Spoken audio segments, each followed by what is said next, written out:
Welcome back, mamas. Today I'm back out in the garden and it has been raining for several days. So I haven't been out here in a few days and I needed to check on everything. So thought I would take you guys along. We're at the last week in September, and actually technically it's the second to the last day of September when I'm filming this. So let's see how my garden's doing.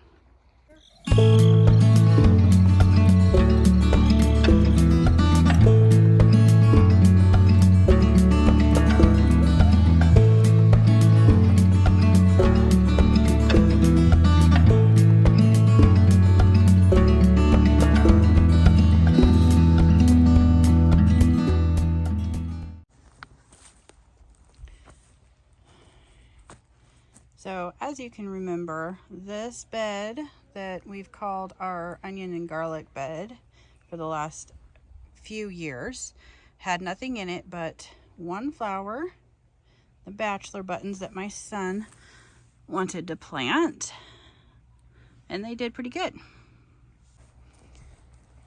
This bed is my fourth bed, and this is a volunteer. So I use the app, the Plant Snap or whatever. I'll put the actual name down here. And I know you don't go to just that to ID plants. This thing has kind of taken over. It's huge. It's very big. That's just one plant. It was a volunteer. It's nothing I've ever planted, so I think it's probably something that grows here naturally. My app said it's mallow, but I haven't been able to figure out because the scientific name that they gave it is different than my books.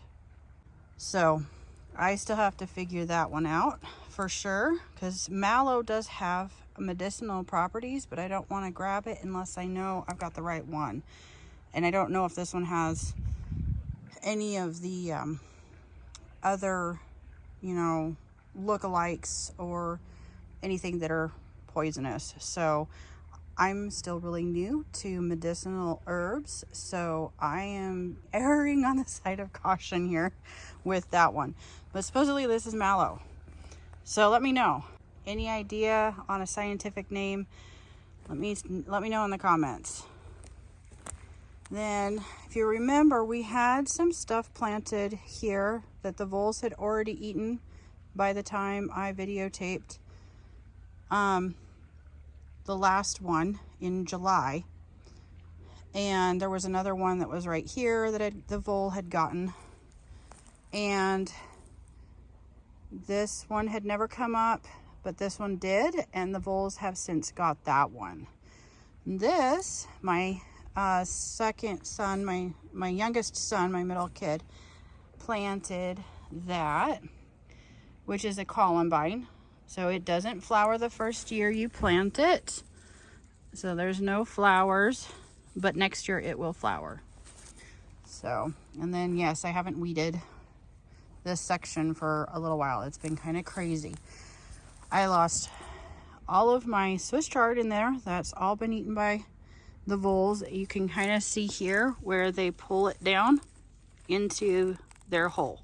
They're all sucked down in there. That's what they do.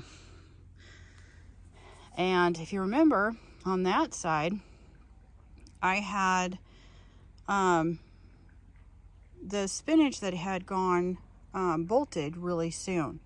Well, the voles eventually ate it all. So, and then I had a stand of kale that's still doing good. The voles don't seem to go after my kale as much as they do the Swiss chard. They do like the Swiss chard, so they go after that. And they have also gone over after the Swiss chard in here as well. It looks like they took the last of it almost. And then, if you can tell, what I called in the last video calendula, I have since realized that I was mispronouncing it. It is calendula.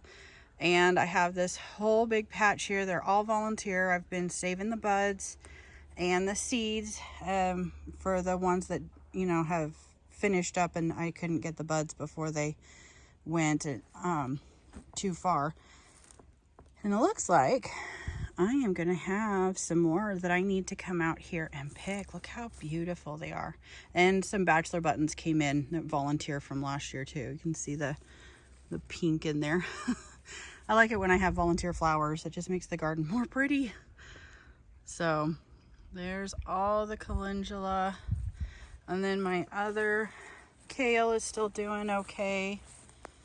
I pulled out the really big kale that was a volunteer, and then this is the smaller of the volunteer kale, and this guy's probably going to end up going to the chickens instead of the rabbits, because I think we've got, yeah, you can kind of see in there, we've got a lot of aphids. So the chickens really like the aphid and they loved kale, so I'll probably just give that to them, and we'll save the stuff that the aphid haven't attacked yet to the rabbits.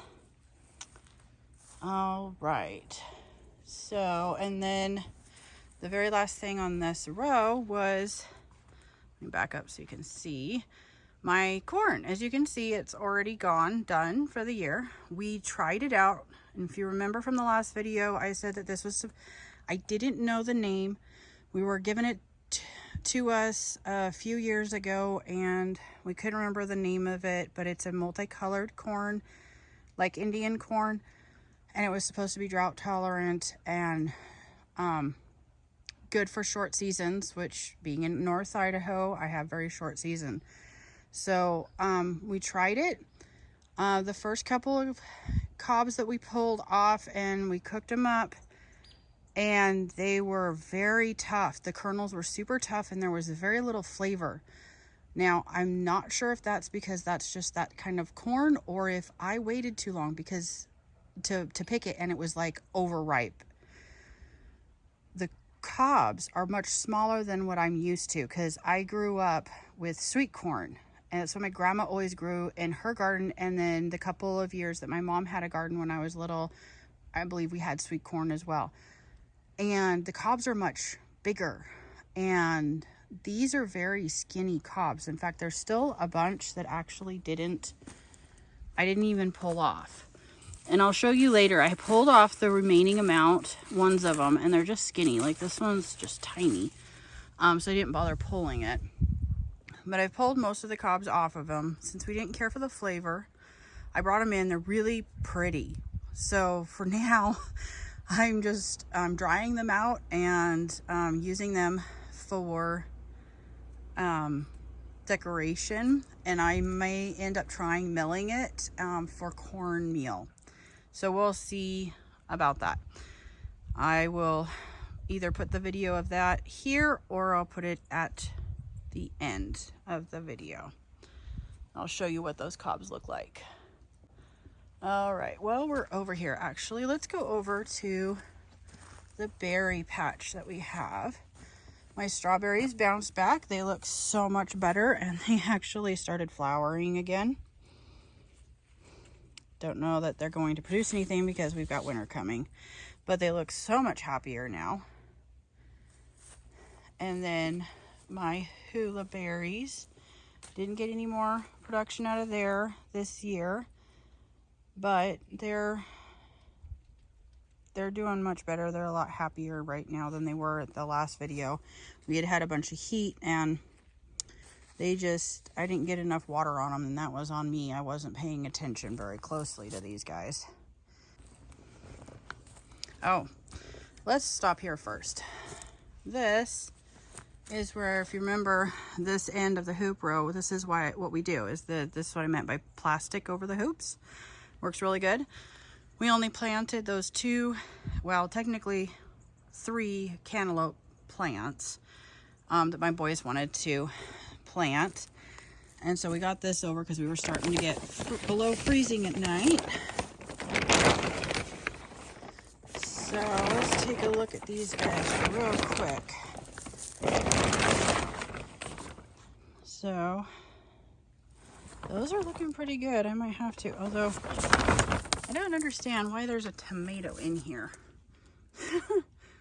Here's a tomato, random tomato that made its way in here. So he's got 3 really good looking cantaloupes. We have picked one, and then of course you can see I need to come out here and harvest all of this coriander. That needs to get done. Those are ready. I need to get those out before they start getting mildew. We haven't gotten into the one that we picked from this other side. I'm trying to get in there. I didn't open all of it. I'll try to show you.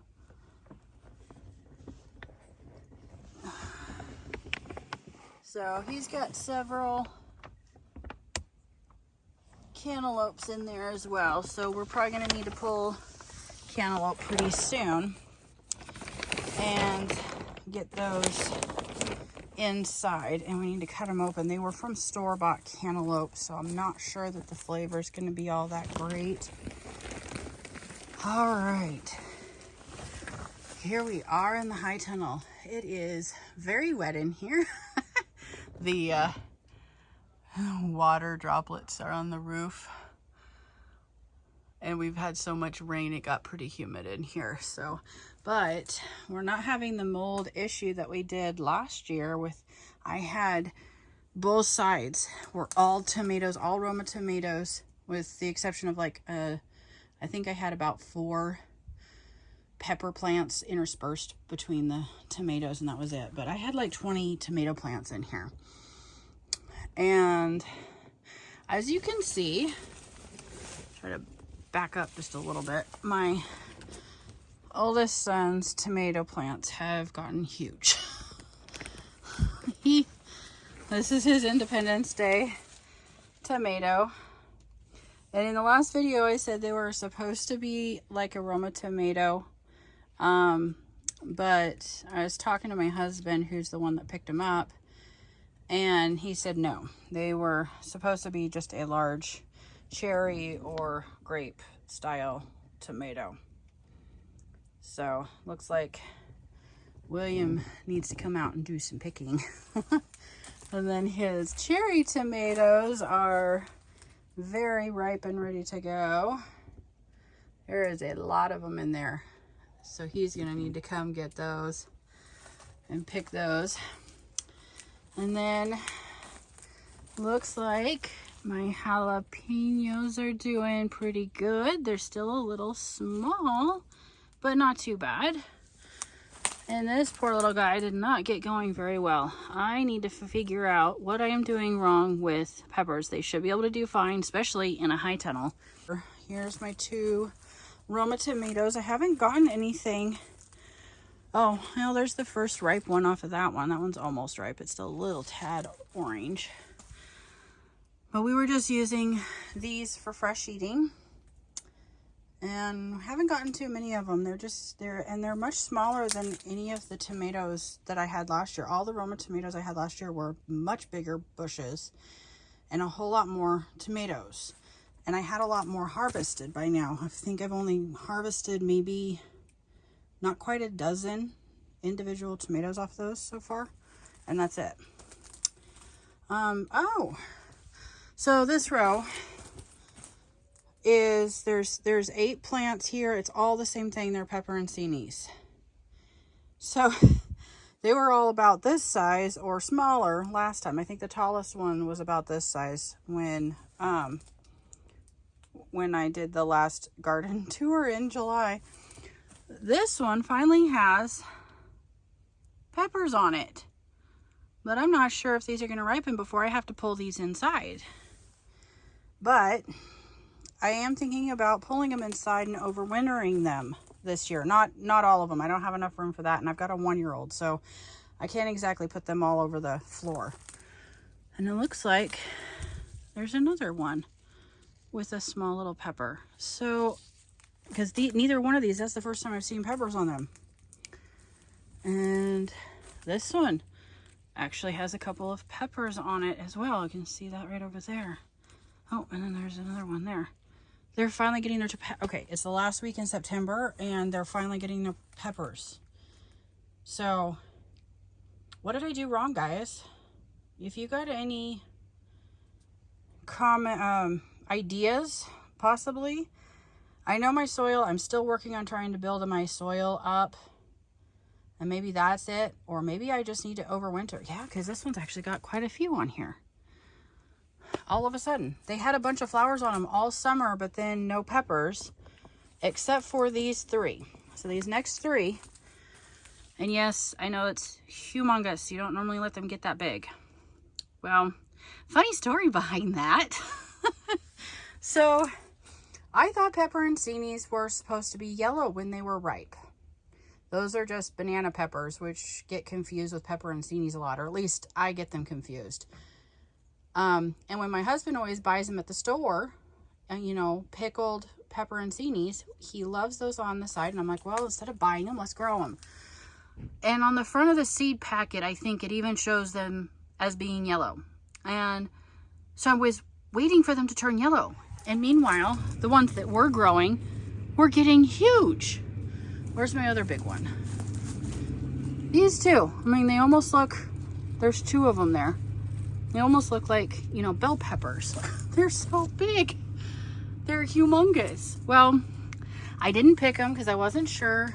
I was waiting for them to turn yellow, thinking that they, oh, and this guy's got some now too. A whole bunch of them. Huh. And I wonder, this one's even got some more growing on it, even though it's got the big ones.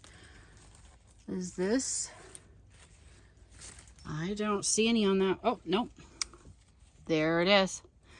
So now every single one of them has a pepper, at least on it. But it's September. And I'm not going to be able to leave the high tunnel plastic up all year.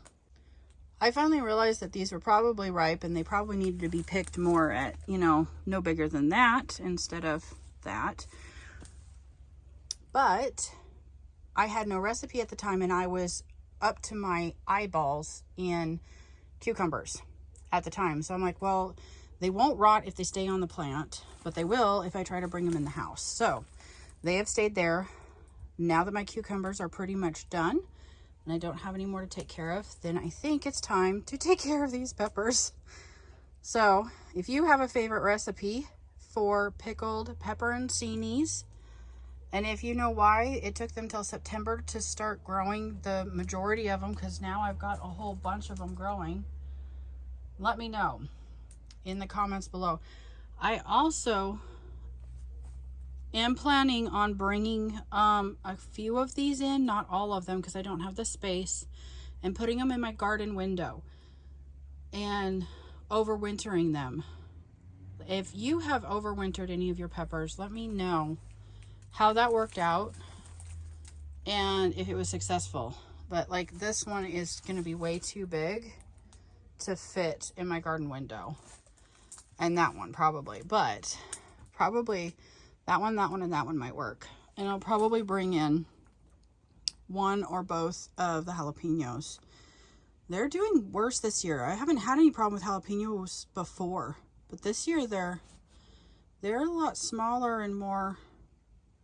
The smaller one last year was that size, but I had one that was much bigger, and by this time it was a lot bigger than that. So I don't know what's going on there.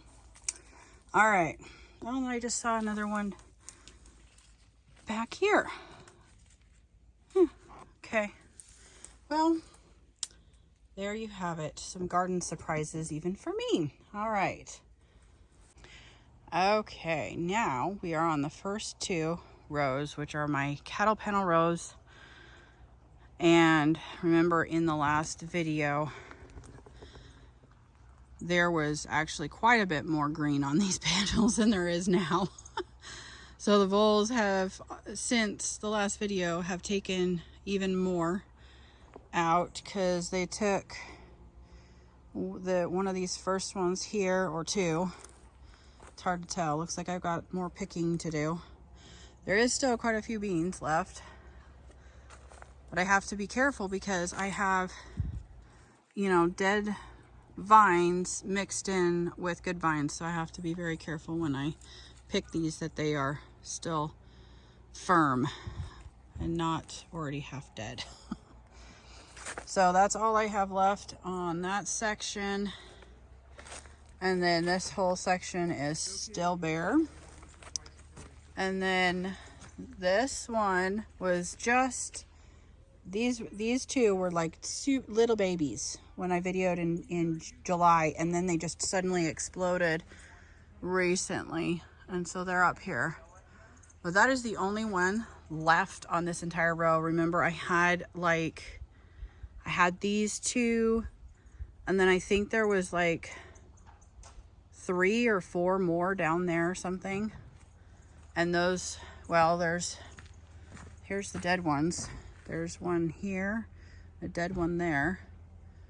And then there's like 1, 2, 3, 4, 5 more dead ones there. Now I can't remember how many of those were already dead at the last video in July. So I don't know on that one, but the voles took the rest of them.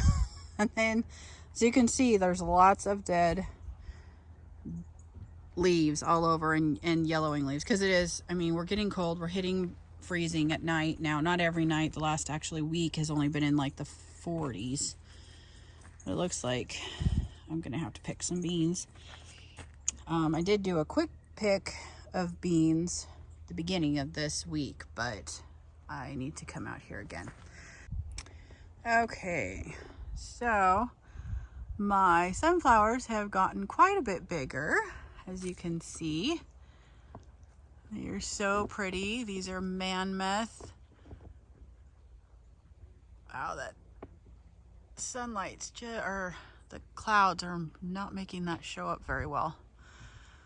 But those are going to be full of seeds. Those heads are probably a good, oh, I don't know, 8 inches across, I think. And then I'll put a picture of my kids in front of these. And if you keep in mind, my oldest son is just over 5 foot. So you'll be able to tell how big these are. And these have all, this one fell over a little bit. But they're getting done.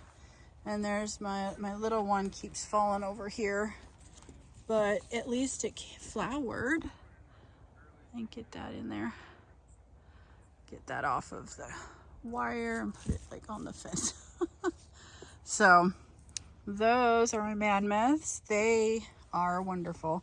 That little itty bitty one next to this other single one, it's got a bud on it, but I doubt it's gonna make it.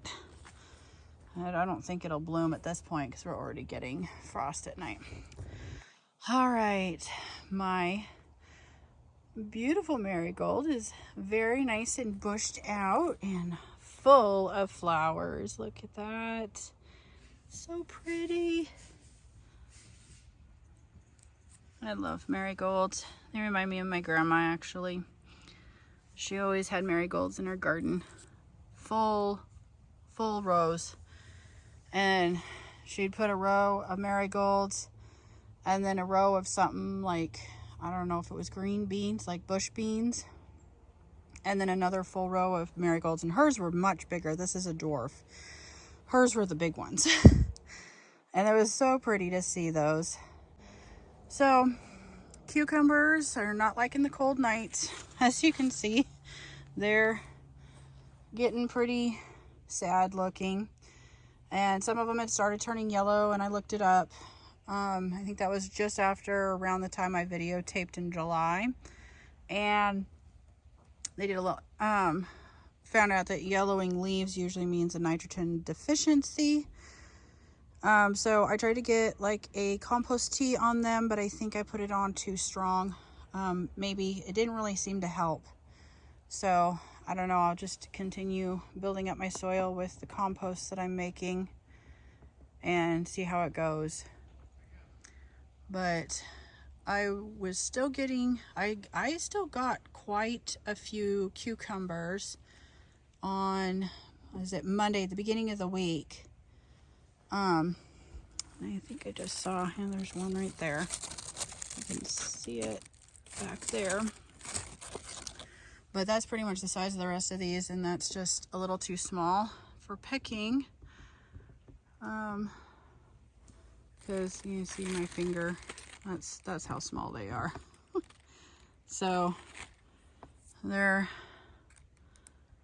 I may wait a couple more days and do one last picking of them, but I'm not sure if they're going to have very good flavor at this point with how many cold nights we've had. But if I get them before we have a really good, the next really cold night, they might be okay. But at this point, I think I did one more canner load from the ones I picked at the beginning of the week, and the rest that didn't fit in the canner just went in and I just did fridge pickles. And as you can see, I'm backing up so you can see the archway a little bit better.